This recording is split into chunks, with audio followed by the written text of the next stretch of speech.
confident that you will do that which I have missed for the last 2 years. I know you will.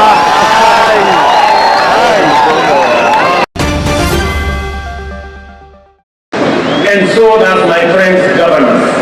They know that not everybody in their county voted for them. But they also know that they must serve all the people, whether they voted for them or did not vote for them. Professor, you and me have the honor to serve the people of Kenya. As I have said before, we will serve the people of Kenya equally, those who voted for us and those who did not vote for us. The government of Kenya equally belongs to all the people of the Republic of Kenya. Let me also say the following, because this is a very important occasion. To underwrite that our judiciary works, that our legislature works, and we will make sure that our executive works and serves the people of Kenya. I know that we've gone through a journey, but in this journey, we have affirmed to both ourselves as the people of Kenya, to our friends, and to the international community, we have affirmed that Kenya is a constitutional democracy founded on the firm foundation of the rule of law. We believe in freedom and we believe in making sure that no Kenyan and none of us is left behind.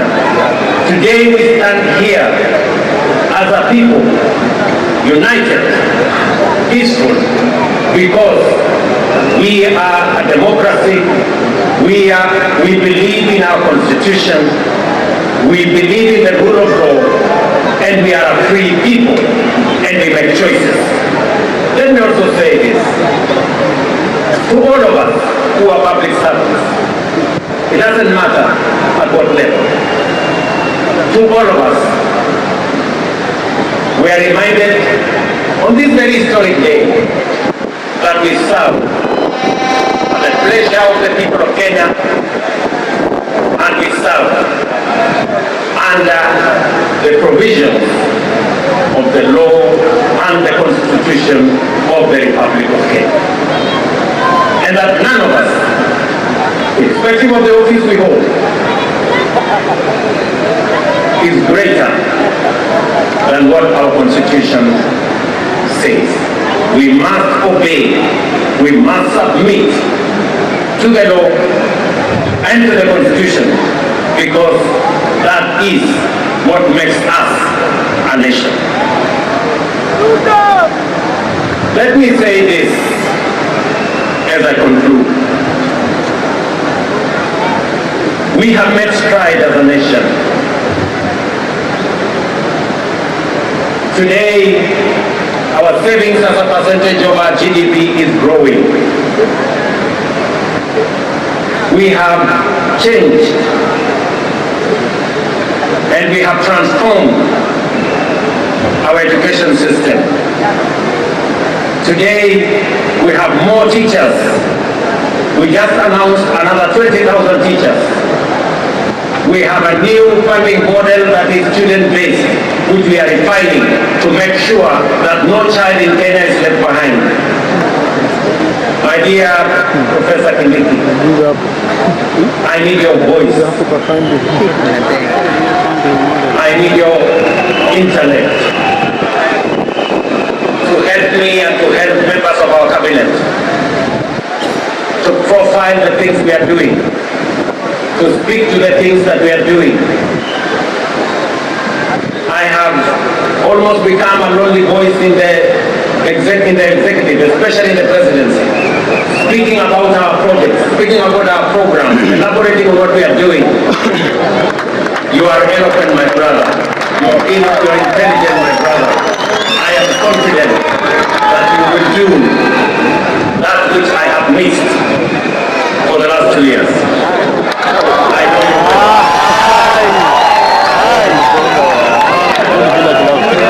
We have a huge program on university funding and higher education funding. We have a huge program that today our farmers across Kenya have access to fertilizer. We have a huge program on expanding our irrigation. We have a big program on what we are doing. We need your voice and we need the voice of those of us in the executive to provide leadership and to see to it that indeed we achieve what we wrote into our constitution. Today, as we wrote in our constitution, Kenya Power has turned around and today is a profitable company. So is Kengen, because of the stewardship that they have put in place. My brother, our manifesto is elaborate. Our manifesto is transformative. We are implementing it page by page, paragraph by paragraph, chapter by chapter, because we have to transform this great nation, and failure is not an option. We must. We have a big program on rural electrification to connect close to 300,000 homes across Kenya.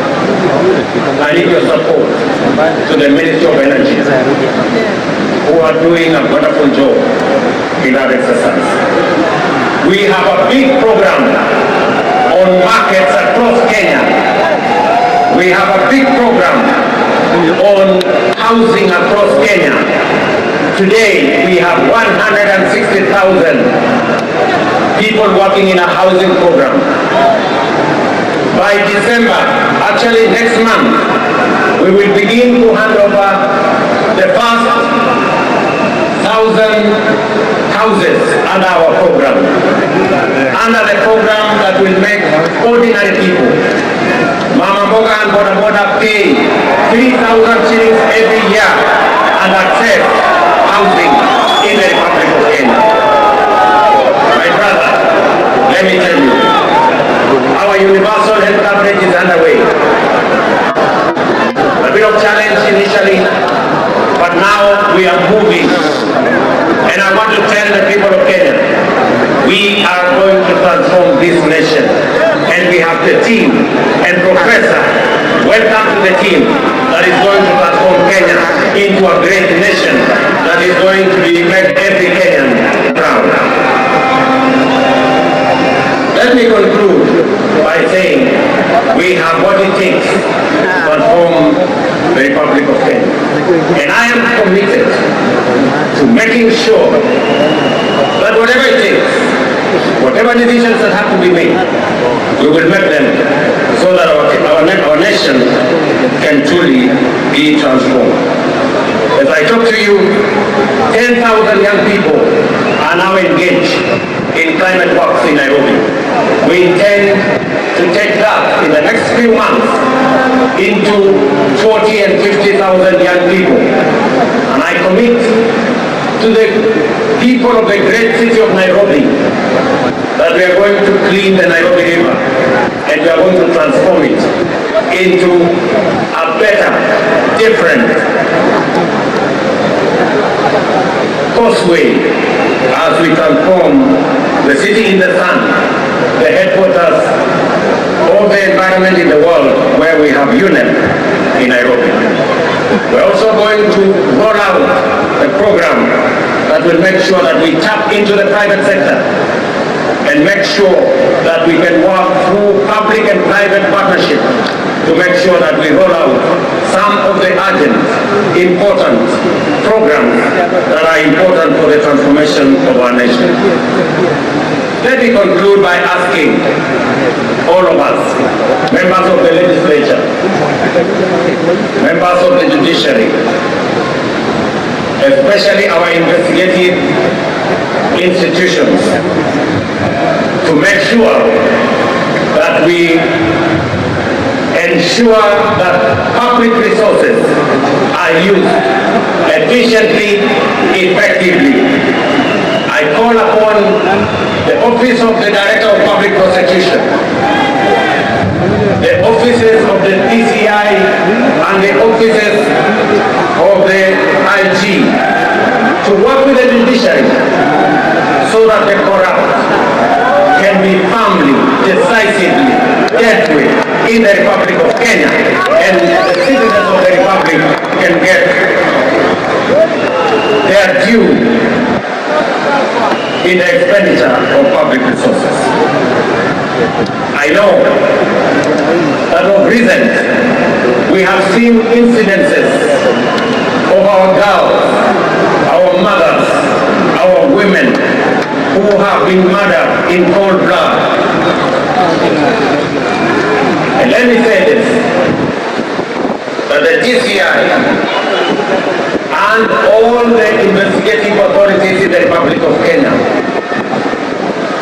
must stand up to these criminals, and we must deal decisively and firmly.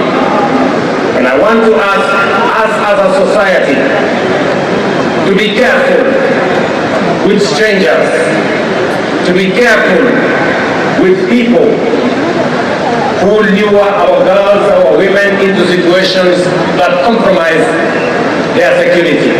But we must be on the lookout, all of us as a nation. This is yet another moment. This is yet another beginning. And I am confident that we are going to take Kenya to the next level. Professor Kindiki, as you and all know, there is much to be done to fulfill our commitments and set our nation on the path to prosperity. I expect you to embark on your duties with dispatch and zeal. I wish you success as you begin your service in the high office you have assumed today.